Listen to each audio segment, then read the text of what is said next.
Hello, PhotoPilllers. Now we are live, Francesco. Yeah, that's fine. Welcome to another masterclass. Today we're going to learn how to shoot amazing long exposures of Seascape with the great Francesco Gola. Francesco, welcome to the club and YouTube. Thank you. Thank you, Rafa, and thanks for inviting. So super excited to be here. It's not my first time, but You were the in first front one to of. do a live YouTube live. I was the first one, really, for Yeah, real. first one in COVID times. Yeah, yeah. Okay. Yeah, I remember the COVID because I had some like funny hairs and things like that, but not today. Yeah, I wanted somebody, to teach our community photopillars how to take these amazing long exposures of seascapes. And I thought, okay, let's ask Francesco if he's available. You said yes, and you made me happy. Always So available. yeah. So I'm Francesco, for always the people available. that, yeah, I know, I love you too. For Francesco, for the people that don't know you, I think in the focus community, almost everybody knows you. But if there is somebody there that doesn't know you, who is Francesco? Who is Francesco? Very good and big question. So, first of all, ciao everybody. Maybe I can even share my screen just to introduce myself for a second. Yeah. And so, Yeah. I'm Francesco, and I'm a seascape photographer. So that's why you're here, probably. No, just kidding. But my name is Francesco Gola, so I come from Italy. That's the reason why I have this strange accent and I have all this kind of gesture with my hand. But I hope you will survive to me this evening. So why I say I'm a seascape photographer? Because I'm really, really, really in love with the sea. It's like a kind of obsession. So since the beginning, I was attracted to the sea, and with photography, it was just the next step that was obvious to me. So you can find me everywhere online on my website, wherever you want. So please stay in contact. And yeah, when you don't find me at home or reply in the mail, it's just because again I love to explore this planet, and I love to explore the water side of this planet from north to south, east to west. So I hope one day we will meet each other.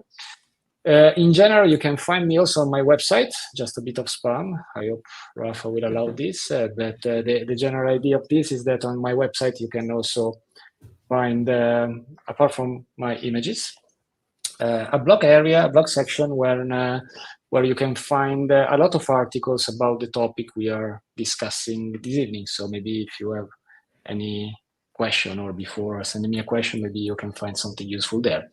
So I don't know where you are from the world, but the menu of this evening is to try to teach you how I capture my images. So the idea, Rafa, would be like we pick some picture from my gallery, and the idea is to really to teach you from really the beginning to the end how I reach this point. So the publication of an image. So when I can say, okay, I got the image and is the image I wanted. As you can imagine, it's not like something that you just go there and you click and you go home, but it involves a few things. But it's super easy, and you will see that also with some tools that we will discuss this evening, like PhotoPills, of course. It would be even easier. So I only ask you to raise your question. If you have any question, please don't be shy. I should be the shy one here because I'm in front of so many people. So um, write your Yeah, question. Rafa will bring to me. 237 at the moment, Francesco. Oh, 237 people okay. watching you So live. So it's pushing this thing. So okay. So let's say that. So what I want to do really this evening is to put you in the condition to say, okay, I see a good picture. I see a place that is nice. I see something, and I want to go there to capture a picture. But how can I do that? What should I do? Should I just show up? Should I just go there with my camera and I just have to pretend that everything will go fine without any effort? Of course, the answer to this is no, unfortunately. So again, this evening, the idea is really to let you follow my process. So Rafa, you should ask question to me, but I will start asking you a question actually. So when you see a good picture or when you see a good place, like I hope is this one that you see in this picture, what are the elements that you consider in a picture like that are good in general? Well, Of when course, I the talk sea. about this picture, of course, is the look. You have the composition, right, and how you balance the elements in the frame, and how you drive my eye through the image towards the Yeah, sun, and of course the beauty of yeah. these super long exposures that create this, showing the movement in the water and in the sky. There's a lot Oh, of going on in this image. it's So explain it's a me. very good answer actually. It's way better than what I expected. That was a trap. Sorry. I'm not a photographer, No, but let's say that I mean I really want to share my process. So my real process. Okay, this is a picture taken from me, so I know already the answer to all the question I may ask you. But when I see a good picture, something that I mean is giving me some emotion, of course I try to understand what is giving me this emotion. So, and of course, to me, all the elements that are in this picture are part of this. So, as you said, the composition is something important, and the subject, of course. I mean, that's a beautiful coastline, and we will see together where is it. But of course, also the details in this picture, I think that make the difference. So the position of the sun, that according to the more or less famous rule in the composition, is in the right place. The flowers in the foreground, the fact that there is enough water that is, water from the background to the foreground. So there are a lot of details even the clouds. So there are a lot of details that makes this picture good, in my opinion, or at least a picture that I personally like. But it would be absolutely, in my opinion, unreasonable to think that you have just to go there and everything will be there for you without any planning, any effort. So this evening I will start to share with you everything to take this picture. I mean, how to take this picture. Let's start from the gear. I mean, because gear for sure is an important element when you want to capture images like this one. But the great thing is that, I mean, who care about the gear? Nowadays, it's not so important to have a super nice camera. I mean, to have the latest model of any camera, because really nowadays the technology is really great. I feel that with any camera you can really capture what you want. So it's more to put your effort, it's more to put your creativity in order to get the picture than on the gear that you may need for the picture.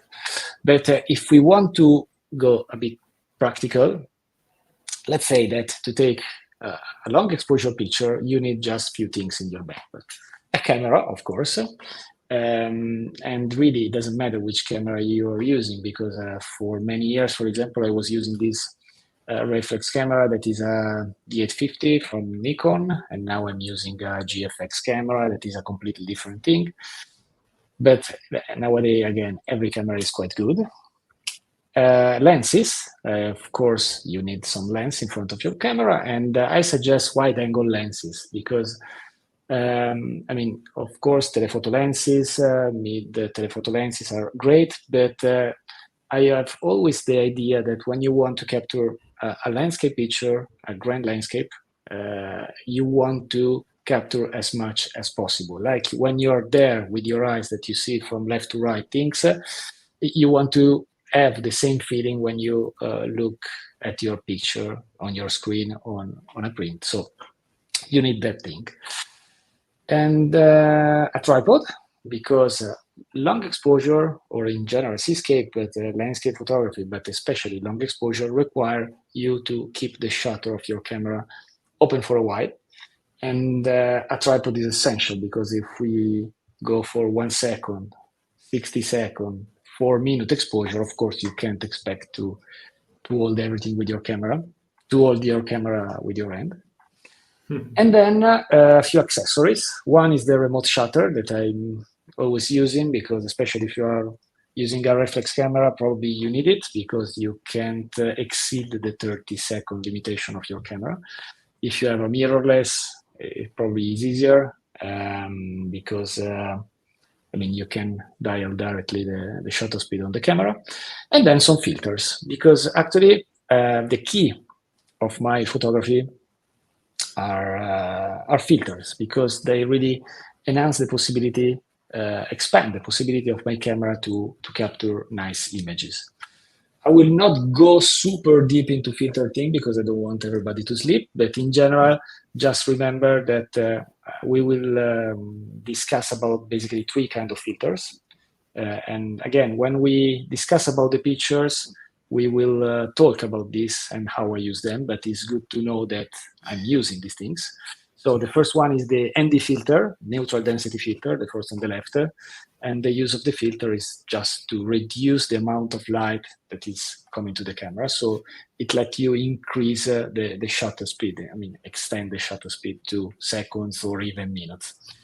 The second one is called graduated neutral density filter, GND. And basically it's like a glass that you put in front of the camera, and I use it to balance the exposure. And we will see in a few seconds what I mean. The last one is the polarizer, and that's an amazing filter because, especially with Seascape, it lets you, let's say, reduce or completely eliminate all the reflection in the water, and so you can get the real color of the sea in front of you. And as you can imagine, it's something that is really absolutely useful for my photography. The first question could be, but why filters? I mean, we are in 2024, we can do everything in post-production. The real answer to me is yes and no, because not all the filter, not all the effect of filters can be reproduced in post-production. In particular, ND filters, so neutral density filter, are quite complicated to replicate, and the result is never so good. The polarizer is physically impossible. And then in general, because for other filters like graduated neutral density filter, basically your eyes are much better than your camera. So when you see something with your eyes, probably your camera is not able to see in the same way. So for example, you can't get the highlights and in the shadow during the sunset with a single exposure without any filter, because the camera has a limited dynamic range, so a limited capability to see details at the same time in the dark area and the bright area of the scene. You can take multiple exposure, of course, and you can combine them in post-production. In general, my philosophy behind every picture I take and every image that I publish is that I love to struggle in the field. I really love to take everything with just a single exposure. So just with one shot. And so that's why I use filter. That's easier because for me, it is removing most of the post-production things, and I'm really bad in post-production. And I love the struggle of being in the field, maybe under the rain with waves and everything, and trying to get everything in just one shot. So that's why I love to use filters. So, but it's up to you. Really, it's not important. Just an example of what does it mean to use a graduated neutral density filter in real life. As you can see in this image on the left, basically I'm holding one of these filters with my hand, and I'm taking the picture with the iPhone. But it's an iPhone, but it could be any mobile phone, or it can be any camera, even GFX 102, it doesn't matter. So basically, as you can see, with the sky outside the filter is completely white and say flat. And the reason why is that the camera is not able to get all the details in the scene, like in the lighthouse, like in the rocks, like in the sea, and in the sky, because the dynamic range of the scene is too wide. So there are too many bright things and too many details in the shadow too. So using this kind of filter, they help the camera to reduce the dynamic range of the scene. So basically, it's like putting the sunglasses on your camera, and so the sensor of the camera is able to acquire all the information in the sky and in the rest of the scene. So that's basically the use of this filter. So in terms of gear, it's super simple because you need a camera, you need a lens, a tripod, and a few filters in your bag. So we are almost ready to go to the field, I would say. Francesco, yeah. How many stops do the filters you use have? Yeah, so in terms of stop, we will see during when we comment the picture, because every picture uses a different filter, but you don't need to have so many density in the filter. So usually at the sunset, at the moment of the sunset, I love to use the ND64, that is a 6-stop density. It's the filter I use most, honestly. Okay. Then when I try to take a picture when the sun is still a bit higher, I use a 8-stop density, but we will see later. And during storms, I mean, it can be even denser, but that's the main filter I'm using. And the GND is a 3 stops. GND. The GND, yeah, is a bit different because GND is usually can be 1, 2, 3, or 4 stop. That's the range. But I'm using the 3-stop density. So the dark area is like 3-stop. And then the dark area become clear with a transition, a so-called transition that could be different according to the landscape that we have in front. This evening we will see that we would use maybe hard transition or a medium transition. This is something that is probably better to discuss when we check the picture, probably. Perfect. It's like, perfect. And so that's everything about the gear. So as you can see, I mean, you probably already have everything. Maybe you just need an ND filter to have fun, to extend the shutter speed, but probably again you have already most of what you need. But again, we have a small problem, because if we just go to the field with our gear, probably we will be in the right place if we are able to find it, but maybe not at the right moment. So we don't maximize the possibility to take a good picture. So what I do is the process that is called planning. And the planning is the thing that I will share really in a few minutes for the picture I've taken, and I want to share it tonight. But just to give you a rough idea, I mean, planning is for me is a tool, is a Swiss knife, because the planning is a action that you do to maximizes really the chances that you can be at the right place at the right moment. And if I make a kind of breakdown of the time I spend in creating a picture, that is the chart that you can see here, basically I really spend most of my time in planning, because really planning is addictive, of course, and time consuming. But the planning is, again, something that is going to help you. And what is the planning for me?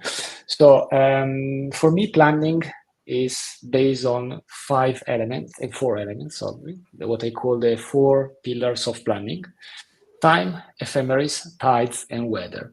So I want to consider these 4 pillars, like the pillars where your temple, where your roof is sitting. So, I mean, if we are able to use all these pillars, for sure we will have a solid place where to place our picture. So time is quite easy to understand, but time, it means that basically you consider that the time is really a limited resource. So when you do a trip, of course, unless you move really to a location forever, maybe you have just few days there. So you have always to consider that the good moment during the day to take your picture are limited. If you love sunrise and sunset, unfortunately, you know that you have one sunrise and one sunset every day. So already like that, it lets you understand that it's not much the time you have in the field. So, for example, if we consider, let's say, a long weekend trip, when you leave on the first day and you go back on the fourth day, I mean, you think that you have 4 days full of photography, but at the end, if you have only one sunrise and one sunset per day, at the end, in a trip like that, you have just 3 sunrises and 2 sunsets. So if you go to a location, you really need to be sure that you are going to the right place. So knowing that time is a limited resource is the thing that pushed me to do what I call, let's say, the digital scouting. Digital scouting to me is like visiting the location well in advance. And maybe we can really jump already to, we can jump with this to the first picture. So let's check together, for example, for this picture, that is the one that we were discussing just before. I mean, how I found this location and how I know where to go and when to go. So one thing that I'm using is like satellite images of the various locations. So now I will try to share, hoping is working, my iPad that I'm using for most of my plannings. Yeah, it's here. And usually I'm using Google Earth. I don't know if the pronunciation is correct, but I hope so. And so the location that I want to show you now is Bedrutan Steppe. So that is a wonderful location in the UK, in Cornwall. That is one of my Bedrutan. Let's see if I can find Bedrutan. Was that shot taken in one of your workshops? Because I know that you do amazing workshops. Yes, sorry, I was typing. So yes, I run workshop on my website. You will find some, and this is actually a picture taken on one of my last workshop. Actually, the workshop I had this year, because from the PhotoPills camp, right? yeah. Unfortunately, not yet, but we will go there. So why I use this kind of satellite images? Because I mean, satellite images. I mean, once I identify that the place where I want to go as a name, I can look for this name on internet. I can go, I mean, on websites. I can check other photographer picture, but then I need to start to work on how to make this picture. And so the first step to me is what I call digital scouting. So I really take a map and I just explore maybe the coastal area where I want to go. And the good part is that it's free. And it's funny to do, because now we have, for most of the location, like 3-dimensional maps. And so for me, it's really, really easy to identify a location that is suitable for maybe for picture way before going there. So for example, if you are in love with seascape images, you will find immediately that this location could be absolutely amazing, because you are on the top of a cliff, and then you have so many rocks in the water, you have many sea stacks, there is water, there is it's a dream place. So here I really start to understand where to go. And then I try to identify where I want to set my camera. But unfortunately, this is not enough, of course, because here I can have a rough idea of where I want to go. And maybe when I'm there, I need to just walk in the coastline just to have a better scouting and to finalize my composition. But let's say that I feel that this area that we are looking in this moment is quite nice, because again, I see that there is this wonderful coastline, and in front of me we have some sea stacks. Is this enough to book a flight and to go there? Unfortunately, the answer is no. And the reason is that, unfortunately, time and the location is not the only element that we have to consider when we take a picture like this one. Because, as we said before, the structure of the picture is the composition, of course, but also a compositional element, in my opinion, is the light. So you want, just to be short, you want to go there when you have the sun at the right place. But how can I know when the sun is at the right place? We do using the second pillar of composition of the planning, that is the ephemeris. So basically, ephemeris is a fancy word just to say that you can predict the position of the sun, the moon, and of every celestial body. So if I know that I have a limited time for a location, to visit a location, to go to a location, and to take a picture of this location, of course, I want to be sure that I'm going there on the right day. And how can I know when is the right day? Of course, thanks to Rafa, because here is the moment we can really start to play with PhotoPills. PhotoPills, as you know, is available on your mobile phone, but is working also on tablets. So that's why I'm sharing my tablet again, because I really want to show you what I'm doing with PhotoPills in the planning stage. Again, remember that planning is like 65-70% of the time I spend in a photography. So it's taking a lot of time. So when we open PhotoPills, I don't know where you are probably, but we go to the planner, right, Rafa? Of course, you are the boss here, so you have to correct me. So now you see where I am, but basically I can press load and I can go to Bedrutan. I hope Bedrutan, let's see if it's there. I don't think it's this parking, because I think it could be nearby. Yeah, so here we are. That's the same coastline, and that's where it's the same place of Google Earth. Why I'm using Google Earth? Because it's way easier to play with finger on the screen, and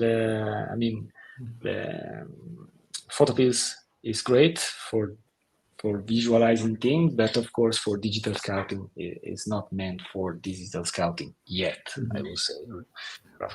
So let's set. Well, the first thing I do is to check again where I want to take a picture. And so we said that, for example, we want to try probably to take a picture from we will go somewhere here. Yeah, let's say that we want to take the picture here. So as you know, if you press with your finger on the screen, boom, you will get the magic black pin, the red pin. And but let's avoid to have any line in the composition yet. And what the first thing I do is to add the field of view layer. What is the field of view layer? Is an incredible tool that PhotoPills give you to try to understand what you will get in your camera according to the camera, of course, but according to the lens that you're using. So for example, here, I'm selecting the camera I'm using right now, the GFX 100S, and let's assume that I'm on 25 millimeter. I'm using a 20-35 millimeter lens right now. So the first thing I really do is this one. So as you can see, when you drop this layer, so again, you go to layer and then you go to map tools and you press on field of view. You can go also on depth of field, but it's enough field of view. And you press done. Then you have this kind of cone that let you visualize what you will get in your camera according to the composition that you want. That's great, because really I can already know because when you're there in real life, it's super easy. You take your camera, you look with your eyes, but of course with a satellite map, it's hard to detect how big are things. I don't know how big is a sea stack if I see it from the satellite, if I don't have any other reference. But with this, it's super easy. And according, again, with the lens I'm using, I can understand if I can have a composition or another one. So, for example, the picture I took, and we want to discuss this evening, one of the picture at least, it was at 22 millimeters. So, as you can see, here I can visualize everything. But of course, we said that the position of the sun is essential. And what I want to have, of course, is the sun either in my composition. Truth be told, I'm not a big fan of the sun in my picture because managing the light of the sun in a 2-minute exposure is a nightmare. But let's say that in any case, I want either the sun in my composition or the sun from the side, really close to me. So you know that with PhotoPills, we can have the layer of the sun. If I press here, you see that I can have sun and moon. I can have only moon, but I have only the sun, in this case. You see that there are two lines, one yellow and one orange. The yellow line is telling me when the sun is rising, and the orange line is telling me when the sun is setting. As you can see here, the sun is rising on my back and is setting on my back too. So if I go there, I don't know which date is this. So it's the last day of the year. So it's the 31st December of this year. If I go there for the new year to take the picture that we saw before, of course, I will not be able to take that picture because what I need is the sun in my composition. So how to know when the sun will be at the right place? You can do in many ways. So you know that by heart, you can understand that maybe in December the days are really short, and that's why the sun is like rising here and setting here. So if I go, I don't know, let's pick a date. If I go in September, it will be even better. You can see that the sun is still rising on my right, but now is setting really at the edge on my left. But the great thing of PhotoPills, in my opinion, is that you can really decide where you want the sun. And to do that, we can use the black pin, because the black pin is a tool that you can use really to understand when the sun is really on the top of a building. That's the primary use of that tool. But also for the seascape photography or this kind of photography, it's really precious, because if I drop the black pin and I say that again, I want my sun somewhere here in my composition on my left, at this point, I can ask PhotoPills when to go there. And to do that, I have well, the first question could be, but why the sun here and not on the stacks in front of you? Well, again, if we check the picture, I think that in the right side we have the pillar. So on the left side, the composition was quite empty. So in my opinion, it was nicer to have something like that. But then how to understand when we want to go there? So we can press on the bottom left. You see that we have the find button, and we get this tool. So this tool is amazing because you can ask PhotoPills, hey, let me know when the sun will be exactly there. And you can ask in terms of azimuth, so in terms of the degree around the 360 degree, but also in terms of elevation. And you already see that, look at the satellite image, we have a kind of dark cone on the top. This means that we will never have a solution when the sun will be there. So we have just a visual feedback, a really quick visual feedback on the fact that the sun will never be there. So if I drop my pin somewhere else, I can ask, hey, when the sun will be there, and I can ask both in terms of, where in the 360 degrees, but also in terms of elevation. And even here, you can ask the position, the day when the sun will be in a specific position in the sky. And again, you see an area that is dark. It means that here there are no solution for the sun, so you will never find the sun there. And here, where you can find the sun. So now we are just playing with this. We can set a date range that starts from, let's say, let's check for next year. So we check from the 1st January to end the date 1 year. Rafa, if I'm doing wrong things, just stop me. You're doing a great Okay. demonstration. Yeah, great. I hope so. Let's see if somebody will understand. But so the idea is that we are asking PhotoPills, from the 1st January to the 31 December of next year, when I should book a flight to go to this location to have the sun like in the position of the picture of Francesco. I said the where. I said the elevation. I mean, I don't care much about the elevation, but let's say that we want at the sunset, so you want the sun quite low.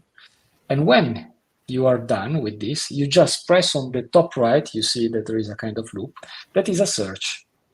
And here you have all the solution for your picture.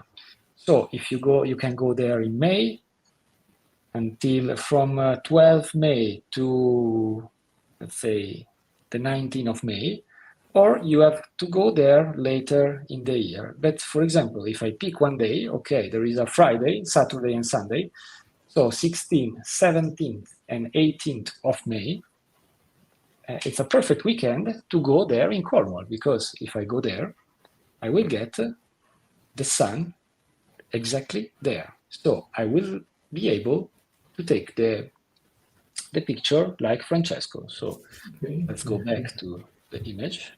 Take notes here. Good moment to go there. May and July. Yeah. It's for real. Again, that's the picture. So, I mean, the sun don't really need to be there. It can be a bit on the left, on the right. But of course, the general idea for going to a location when, to go to a place that you never visited, is that PhotoPills, it can tell you exactly where to go, when to go for having a specific situation. Then, if you have, for example, multiple options during the year, for example, we saw in the simulation that we had a solution in May and a solution in, I don't remember, July, September, I don't even remember, then you can add other layer of complexity to the planning. So, for example, you can say, well, I will probably pick May because in May I know that I can get flowers. I can get flowers, and it's much better than going there maybe during the summer when you know that the flower blossoming is already gone.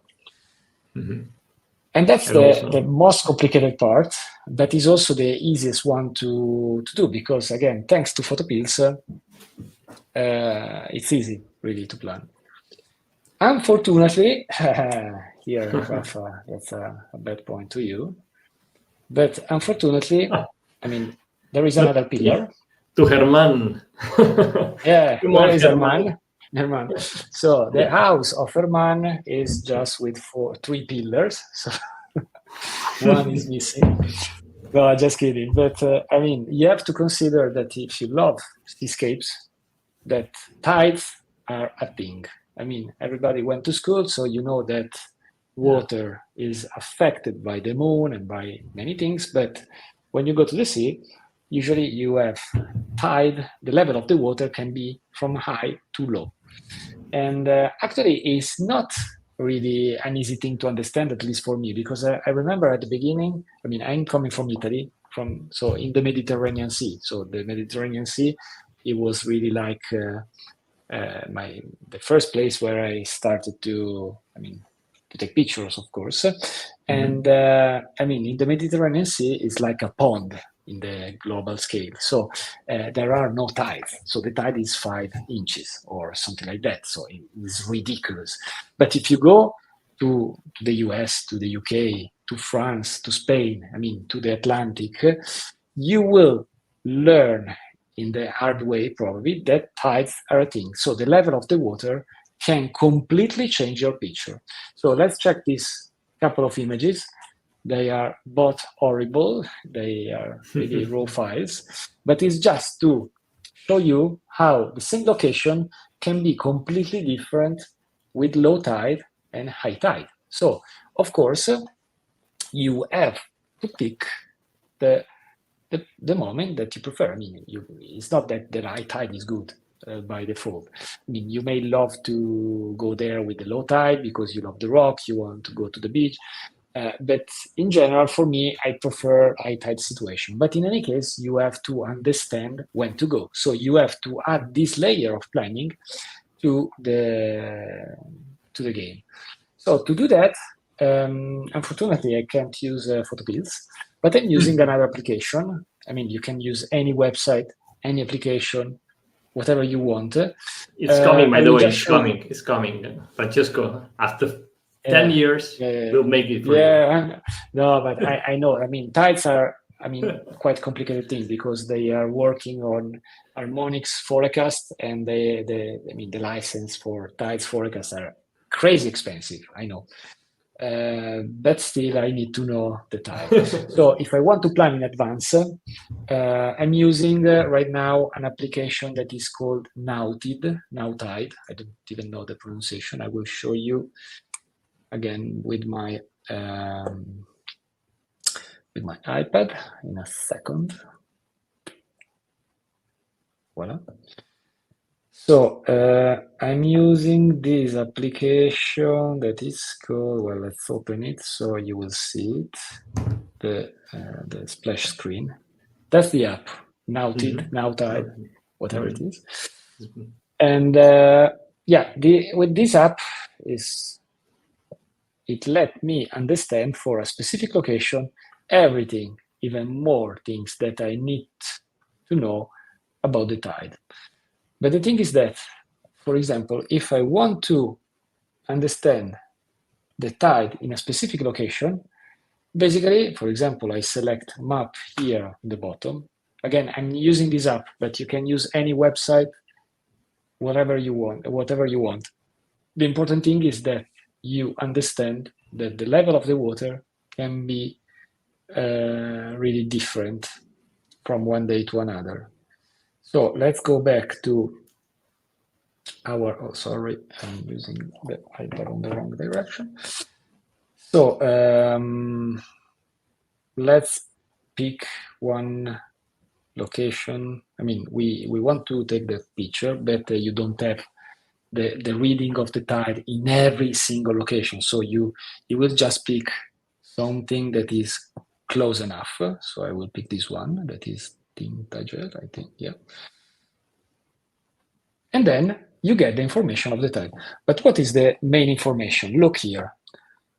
So during the day, the tide can move from something low as 2 meters to 7 meters. So it means that from low tide to high tide, you have 5 meters of water. It's like a building of almost 2 floors. It's a lot of water.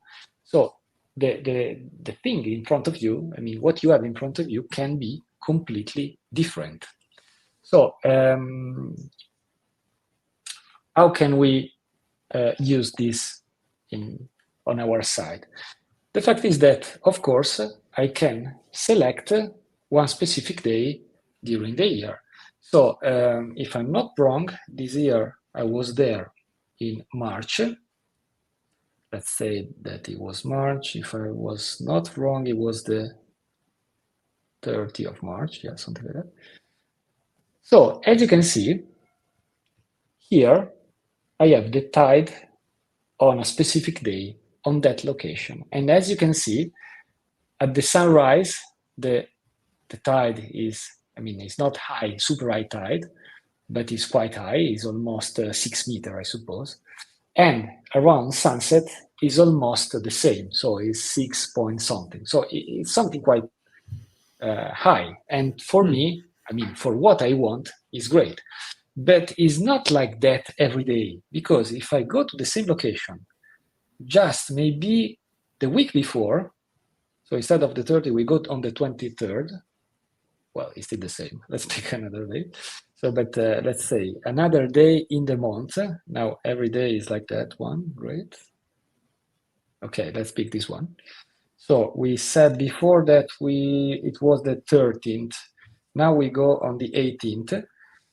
Look, it will be completely different. So we will have just 2 meters of tide, both at the sunrise and at the sunset. So again, tide is essential, is something crucial, because you may go there to take that picture with the sun at the right location, with the flowers in the foreground, but then you have the problem that there is no water.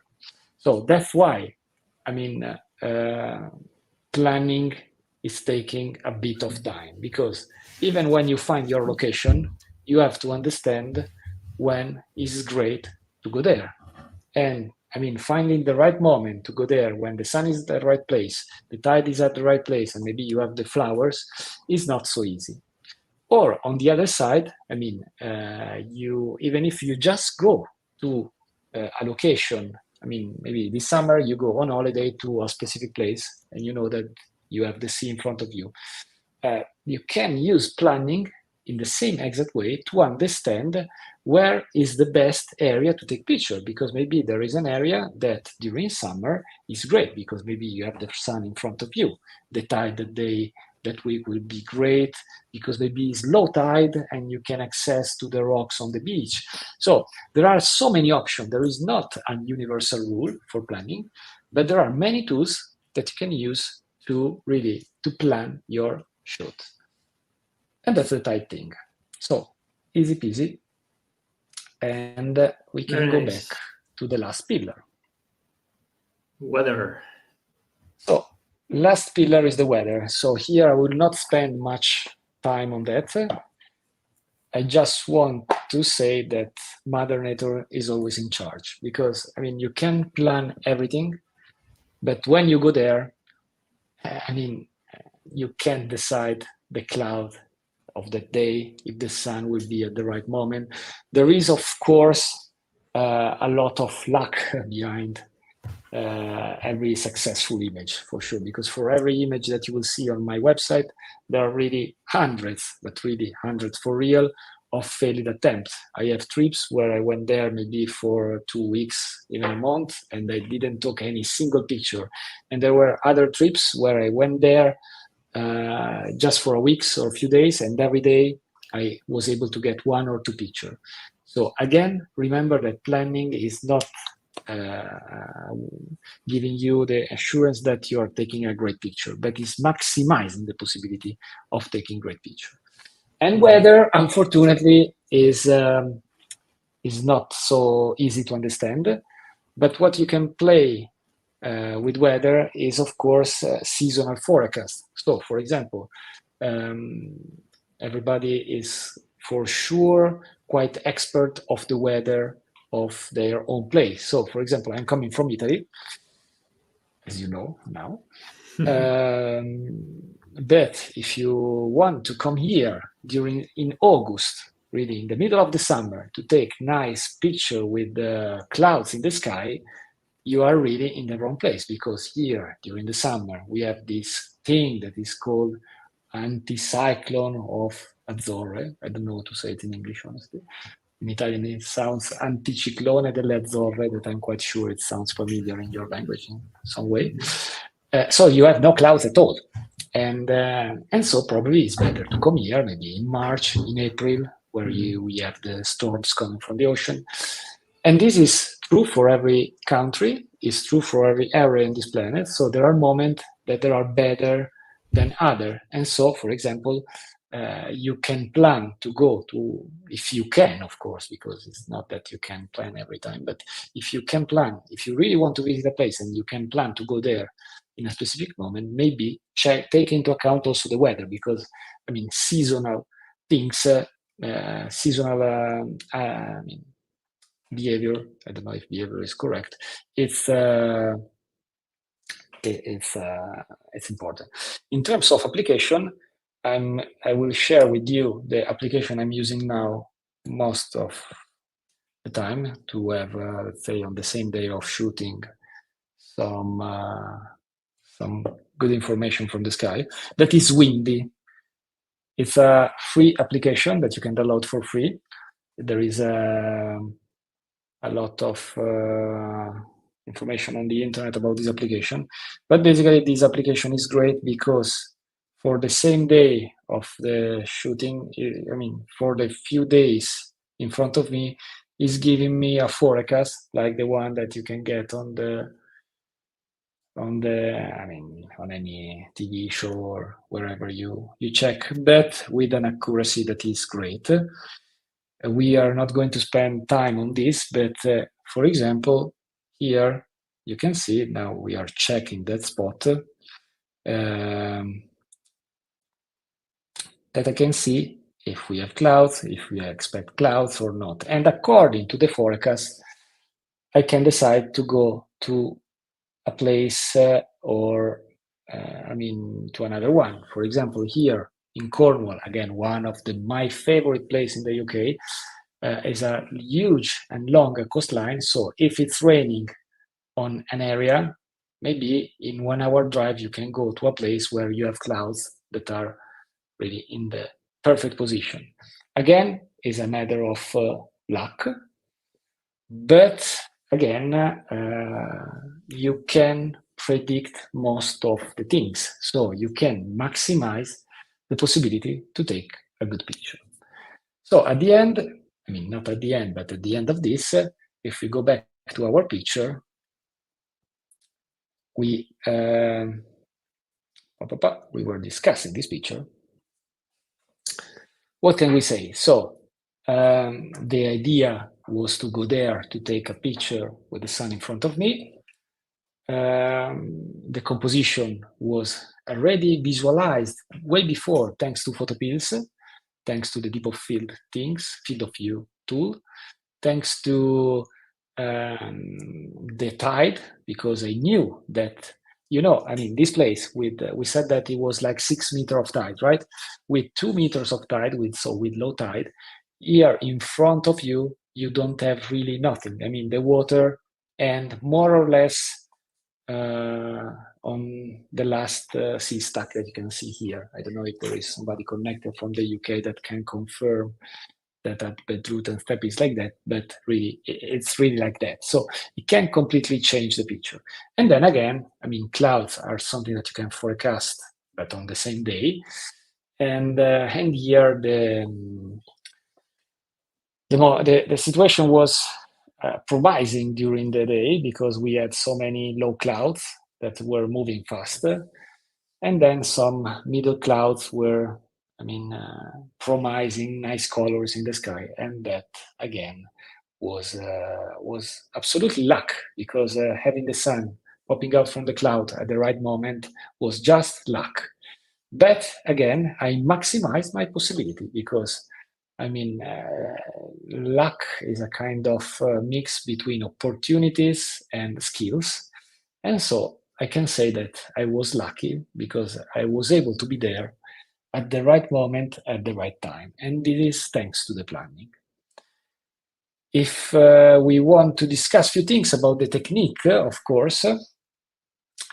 So this picture was taken at 22 millimeters, as we said. Settings in terms of aperture, it was f16, fx16. 2 minutes of exposure. 2 minutes is really something that I like. And ISO, it was 50, so low ISO. I have a kind of chart for this that may help you.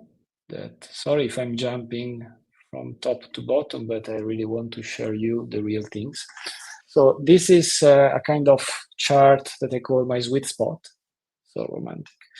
And so usually is where I find that, most of the time I am with my camera. So the aperture, f11, Why f11? Because, I mean, the f-stop number, as you know, it should be a balance within the depth of field.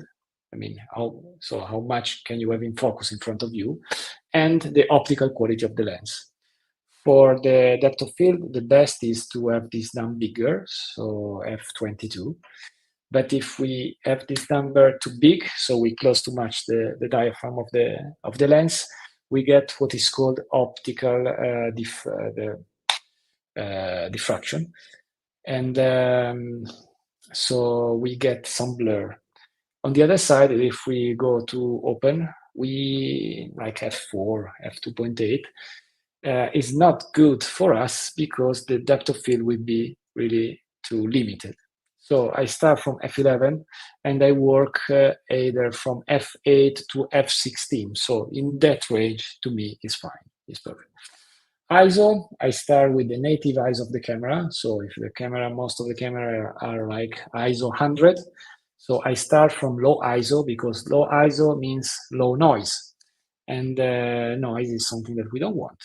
So, and in any case, the camera is working best at the design setting. So if you have low I mean the native ISO that is low, as it is, use it before any other thing. I mean, any other setting. So we are not shooting at night. We don't have to increase the ISO for nothing. So actually, a low ISO, it helps us to increase the next setting, that is the shutter speed. So it's really up to you. Shutter speed, to me, is something that may vary from 60 seconds to 120. So 1 minute, 2 minutes, 3 minute exposure. That's my range of shutter speed. And this is for a specific reason that basically is how the elements are working in the scene. So consider that, especially if you're doing a long exposure, you have the contrast between two things. What is not moving, like the rock, lighthouse, whatever you want, and what is moving. So basically the sky, so the clouds, and the water. So from my experience, that is, again, so is absolutely not the truth, but it's just my experience. I feel that the best is around 2 minutes, because in 2 minutes, you can have the surface of the water that is super silky without any texture. So it's something that you can get. And the sky, if is with some clouds that are not too fast, is working very great. So that's why here in this picture again, I decided to have this shutter speed, so 2 minutes, because with 2 minutes, the water was super silky, no texture, just the trails of the way of the foam of the waves, and the clouds that are still sharp because I see the texture in the clouds, but like a bit blurry. So you have this kind of effect of moving. And so that's the idea of the long exposure. Other settings that I may suggest you maybe to go to check if you're doing or not. Super sorry. The metering mode, matrix, I don't know your camera how it's called, because Canon, Fuji, Nikon is different in any camera.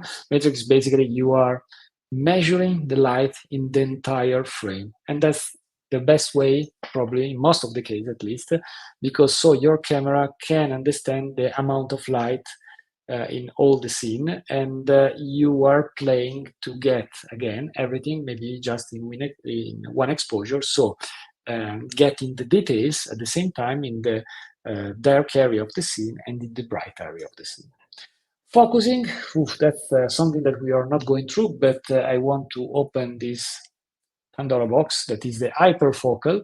So try to focus to maximize, of course, the depth of field. I know that now is quite trendy to make focus stacking, but focus stacking requires to take many pictures to assemble this picture in post-production and to work a lot in post-production. That's not needed in most of the time, in most of the cases, unless you really want to put something super close to the camera. So like a flower, you want to have something really close. In the picture, like the one that is this one, I was at least, let's say, less than 1 meter to these flowers. So really something like that. I hope you can see.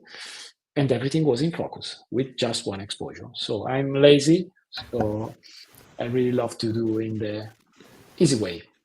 That's pretty cool. And yeah, the last setting, of course, is RAW. File setting is RAW, because if you shoot in JPEG, you will burn in hell. But that's something that you already know, probably.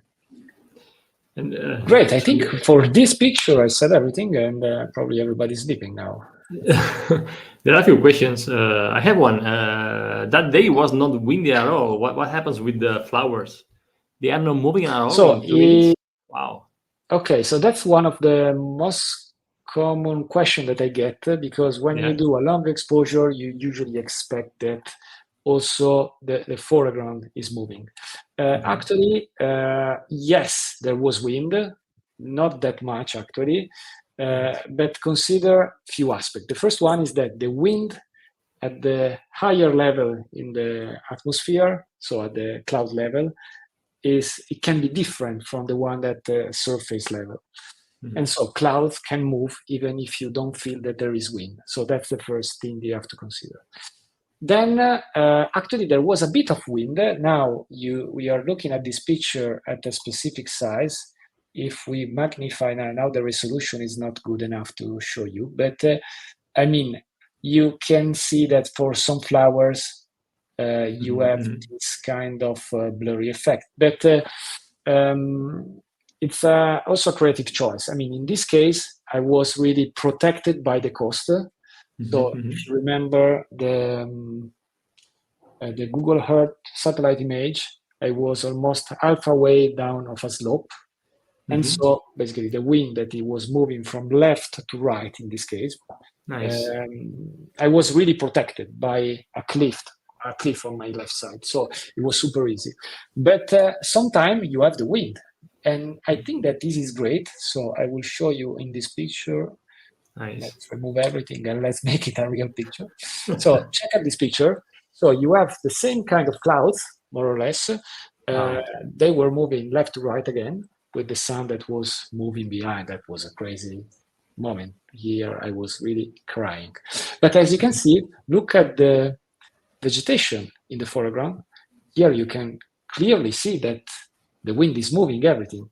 I feel it's nice because it underlines the effect, I mean, the dynamicity of the image. You can feel the wind when you look at this image, at least for me. The suggestion that I give to you is that if you have something that is blurry in the foreground because it's moving with the wind, make it, I mean, put something also that is not moving with the wind, like a rock, like here the sand. So for example, here, if you magnify, you see that here is super sharp. So the idea is to show that is an artistic choice. So it's moving because not is because it's out of focus, but because you wanted to have it blurry. So again, very good, very good. Otherwise, everything will just look like it was badly in focus. Okay, a few questions. First, we have Felix Inden with us. Ciao, Felix. Ciao, Felix. Really inspiring, Francesco. What makes me want to hit some Seascape right away? Awesome. Let's have a trip together, my friend. We will have, actually. But... yeah, la foto, no? Yeah, it's not yet official, but yeah. David Martin. David, ¿qué tal estás? In 2 minutes, you don't notice the movement of the sun? Yeah, that's another super great, epic question. Very, very good one. So you remember that before I said, usually I love to avoid the sun in the composition. And actually, of course, I was expecting we had more time to check other pictures, but I will just crop a few pictures that I was selecting here for this evening. And you see that the sun is an element in the picture, but is always behind or hidden by something else.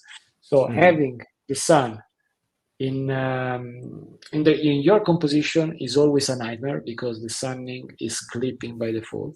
If you do it in a long exposure, is a super nightmare because the sun in 2 minutes will move, and so the sun will not be round again, and the sun will be a kind of ellipse, and is horrible, absolutely horrible.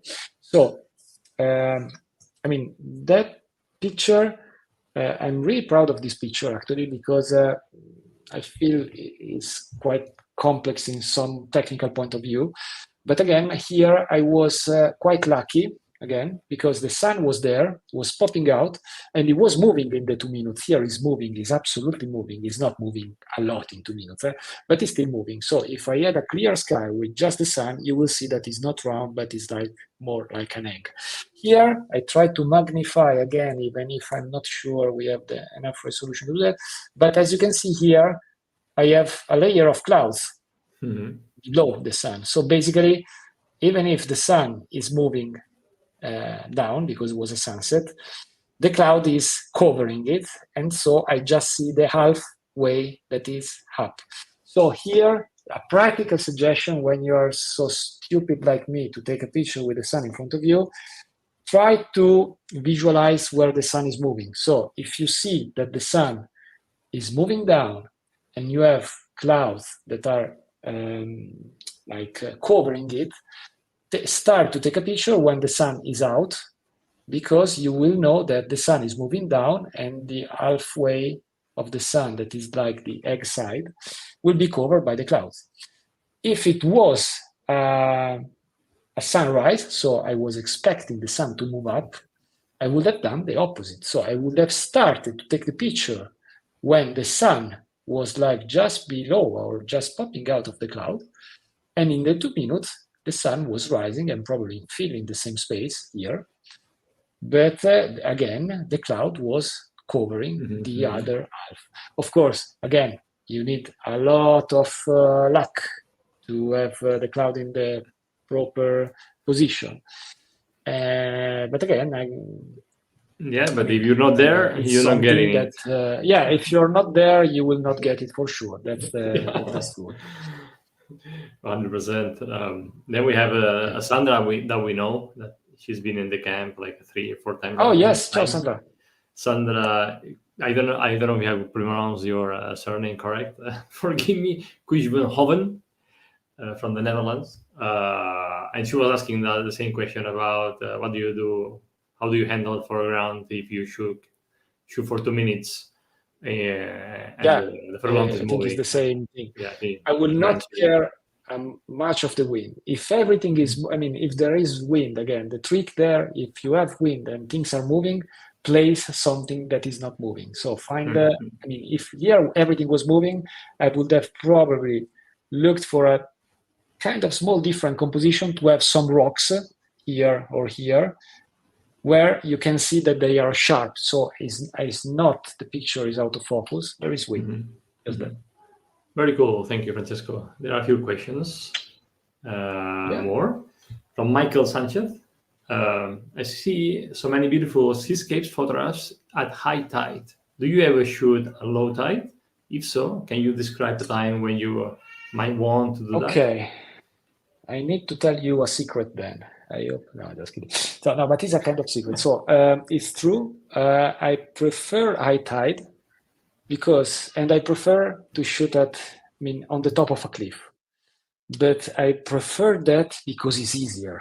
It's way easier because when you have the high tide and you are on the top, even if the water is moving, you are far enough to manage everything. When I started to take pictures here, water was just here. I don't know if you see my mouse moving on the screen. I hope so. But it was, well, I don't see it. But the water was already high. After half an hour, the water was reaching really was covering entirely the beach. When you shoot on, at the sea level, let's check this picture. We are not going probably deep in this picture because we don't have time. But when you are at sea level, the tide, if it's moving, is going to either clear all the rocks or to cover all the rocks in just few minutes. I mean, you have to take a picture, like 2-minute exposure, maybe another one, and a second picture, 2-minute exposure, and then probably you have to move because either you have too many rocks or you have no more rocks. So low tide probably is great when you know what you are going to do. I mean, you visualize where the tide is going, and you are probably shooting from a lower point of view, because when you are in a lower point of view, you can just walk here and there to take your picture. You can go closer to the rocks, or you can go back if the tide is rising. When you are on the top, is more challenging because, I mean, having everything here without water, in my opinion, is not as cool as having it with the water. But again, it's absolutely to your taste.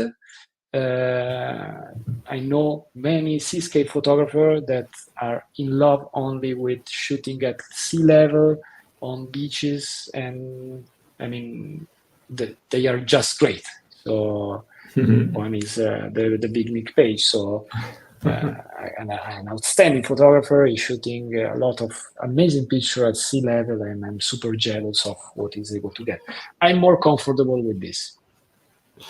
Awesome, Francesco. Thank you. Another question from Sober Violet. How many shots will you take on average to get that image you want? So, okay. So as I said before, maybe you go to a location and then you take your picture for the whole evening and you don't get any picture. And this can happen for days and days in a row. When everything starts to work, so when you understand that you have, let's say, a good light, a good tide, a good weather, so when everything is working, usually I set my tripod and then I wait from, let's say, I start shooting half an hour before the sunset. Let's assume it's a sunset. If it's the sunrise, is the same on the other way. I start from half an hour before the sunset to, let's say, to the sunset or to the blue hour, so 15 minutes after the sunset. So 45 minutes is my shooting session. During this time, I take picture maybe of 2 minutes, 3 minutes, 1 minute, and from one picture to another, maybe I can wait even 10 minutes if the situation is just starting, or I continue to take pictures. So for example, here, this is the result of what I thought it was the best moment.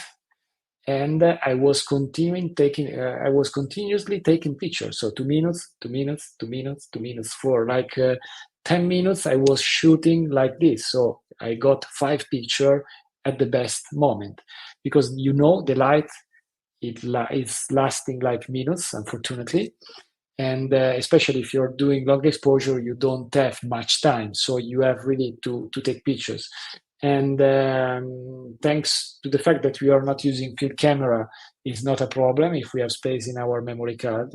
And you never know, even when you think that a picture is good, you don't know if the next one will be better because the cloud is moving a bit, because you get a better trail of foam in the water. So my suggestion is to shoot in a regular session, so I don't take more than 15 to 20 pictures, and at the end maybe I keep just 6 to 7 just as archive, and that's why I don't have many drives. Fantastic. Another question from Dave Lynch. Any thoughts on square versus circular filters, magnetic versus physical attachments, both ND and GND? Yes, so let's go back to the chart of filter for a second. So we said that filter come in different shape and size, and at the end you have to attach them in front of the camera. That's the only thing that is common. And the fact that you need to combine all the filters, so you have to stack more than filter at once. So for example, just I make it longer, but I think for everybody it could be useful. So for example, in this picture I used a graduated filter, so the square one, where with the dark area was covering the sky. It was a 4-stop medium. I don't remember if it was a yeah, it was for sure a medium 4 filter, GND medium 1.2, that is a 4-stop filter. I was using a ND 8-stop filter because the light was super strong. And I was using a polarizer because I really wanted to get the colors of the water that was getting, even if the polarizer is a strange filter because it's working differently according to the direction of the light. But here it was working very fine because, as you can see, I was able to remove all the reflection. So when you have 3 different families of filter and you have to combine them, you have to go to compromises. So I'm using a slot-in system, so the one with this kind of square system. So this is what you see here is really what I'm using. And basically there is like a device in front of the camera where I place my filters inside and I use them. And it's quite easy because I can switch from one filter to another one very quickly. And it's great. It's just working for me. So I don't give you a recommendation in terms of use the slot in versus the magnetic versus something else.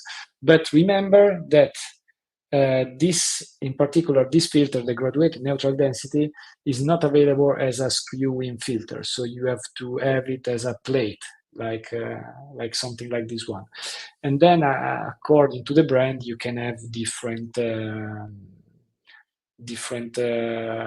filter holder or way to attach the filter. Right now I'm using, I don't know if I can say what I'm using, Rafa, or is a secret. I'm Sure, using sure. You can say it. Yeah. Sure. okay, You're at no, home. I'm using okay, thank you. So well, no secret. I mean, everybody knows probably, but I'm using an easy filter that I feel that are the best in terms of optical quality, and they have a system that is a slot in, so you just slide in things. Any other system could work in the same way. The important thing, I won't suggest you only filters with great optical quality, because consider that I'm using now, if you use a $3,000 camera with a $2,000 lens, and then you use a cheap filter in front of it, you are just wasting your money and you're ruining the quality of the image for nothing. It's good that you mentioned what you're using and brand, because Joseph Zeno was asking you if you could recommend any brand that has high quality filters for Yeah, I good mean, quality images. well, I'm doing long exposure. I mean, it's like 15 years I'm doing long exposure now, so I saw the evolution of technology in filters, and I use so many brands. It's like 8 years now that I'm using Nisi, and I absolutely recommend this brand because, I mean, the quality is really the next level. So, I mean, for something, maybe there are, of course, you can do better on some details, but in terms of optical quality, it's the one that let me take all my pictures. So I'm super happy. Of course, if you have any question about that, you can write me, no problem. Awesome. Do you have time for one more question? Yeah, absolutely. Awesome. Question from Rob Smith. There is a school of thought for landscape and seascape photography that avoids placing objects in the foreground. Please share what your thoughts on these are. Okay, interesting. I was not aware of that, honestly. If you ask what I think about that, to me it makes really no sense. But again, is an aesthetical. I mean, is an aesthetic thing. So it's really up to you. It's a choice. I have picture that I love with any foreground, and I have picture with like foreground like this, and even more complex foreground. To me, most of the time, foreground is useful because it contains like leading lines. So when you make your composition, you find objects in front of you to guide the sight of the viewer. And so like even here in this foreground, we have like this coastal line. And also, in my opinion, is like adding a kind of depth, because it's another layer. So there is the layer of the foreground, there is the layer of the sea, the rocks, these other pillar. So you give, you help to get the three-dimensional effect that basically you're losing when you take a bidimensional picture. But again, and I think most of my images use the foreground, again, mostly because of the leading lines. To me, it's really great to find objects, things that really drive your eye to the subject. For example, in this picture, we don't have to go deep in this picture. We don't have time to go deep in this picture. But for example, from the bottom left, you follow this rock, and then you find yourself in the core of the image of the light. But then now let's do something really unexpected. Let's see if I find a picture. For example, this picture. This is a picture without any foreground. Mm-hmm. I feel that is working because here the idea was to over isolate the subject. So I feel that foreground should be functional to what you need to do. So don't stick to any rule just because somebody tell you to do that.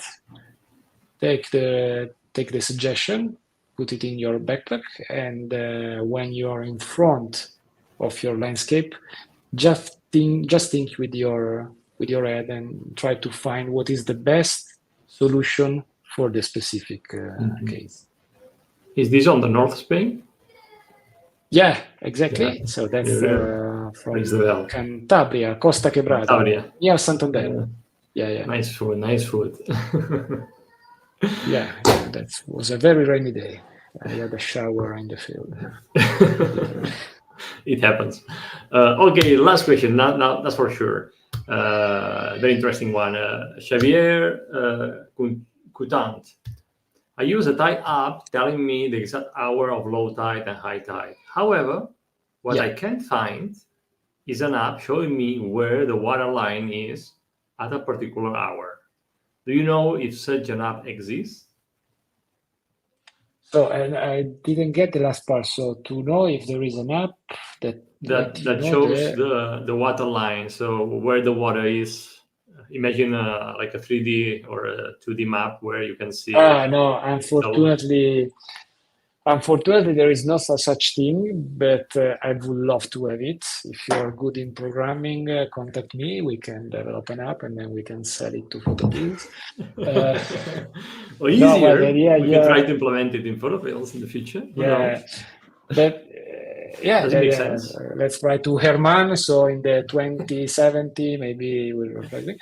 But well, you raised a very good point. I will try to make it as short as possible, but you understood that with me there are no short answers. So the good question is, how can I know when? There is low tide and high tide, but there are so many things in between. And how can I know if a place is nicer with high tide and low tide? I will give you a really stupid solution to that. That is, sorry for the looping thing. I need to go. You go to a website like 500 Pixel or any website that you want, where they share picture with the date. So, for example, let's take Vedrutan step. That is the location where perfect. Vedrutan. How to write Vedrutan? I really don't know. No. Otherwise, we will take. Okay, that was the one. So look at this picture. We check picture taken from other photographer. Well, look at this just to say, look how it is with the low tide. We move from this to this. So that's like 6 meters of difference. So how to know that my tide is better than this tide? There is no my tide is not better than this tide. It's just different. You have to pick when to go at the tide that you like. So my suggestion is go to this website and find a picture with a tide that you like. Maybe it's a super high tide, like this, like my picture, with a medium tide, like this, and that you see that is a bit lower than before, or you go to this one that is with low tide. You pick the one that you like. Let's say that we want this one, the medium tide. As you can see, in most, not in every picture, but in most of the picture here, they say when the picture was taken, September 10th, 2015. At this point, it's super easy because we can just use the application I was using. 10, 11, 15, so let's try to... We go to the application and we just set that date. We go back in time, September the 10th. Probably it was a sunset, probably something like that. And you see that more or less the tide at the sunset was 5 meters. So if you know that the picture with the tide, I mean, you want to take a picture with that kind of tide, you need to go there when the tide at sunset, I mean, is around 4.5 meters. And so you will consider this in your planning. A bit complicated, of course, but it's something that I really do because especially when I'm going to visit a place I never visited before, I don't know when is the best, if it's best at the high tide and low tide. I mean, this looking for other images is part of the scouting, is part of my digital scouting, and is part of the process of selecting the right moment to be in the place. Fantastico, Francesco. Thank you so much. And that tip was very, very good. I don't know if it's possible to calculate that the timeline, but it would be awesome to have it a look. Probably we'll study it too. Probably very. So before we say just goodbye, the tide. Yeah, that'll be enough.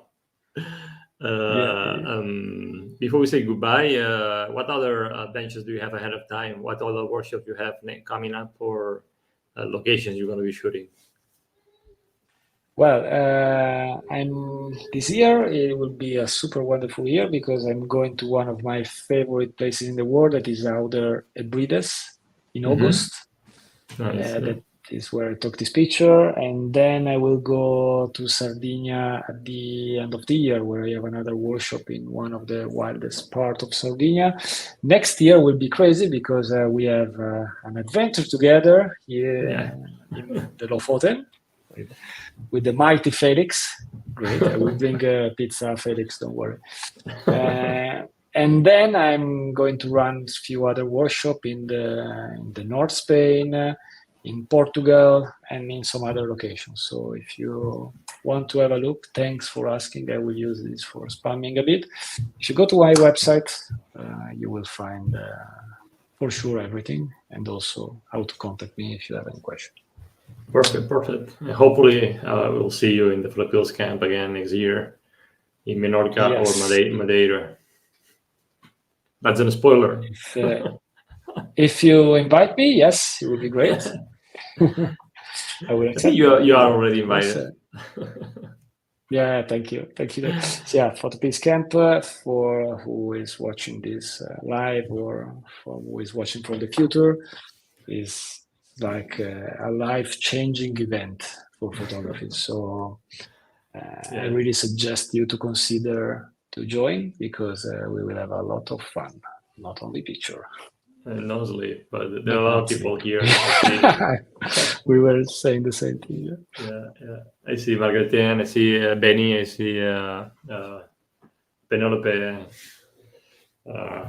people from the PhotoPills camp and all the expeditions. So thank you so much for being here with us, supporting us and watching us. So Francesco, I think it's time to say goodbye. Any last words? Thank you. Grazie. Really, it was a pleasure to share this with you and to spend some time together. It's like it's always a pleasure. Always nice to be with the family. Awesome. Thank you, Francesco. And for everybody watching here, thank you so much for watching. As always, if you like this video, give us a like, subscribe, and I'll see you next Wednesday in another video. And remember that you had about imagining plan and shoot legendary photos. Goodbye, and see you soon. Bye bye. Thank you, Francesco, for it's been a fantastic Ciao. presentation. Ciao, ciao. Ciao, ciao, bello.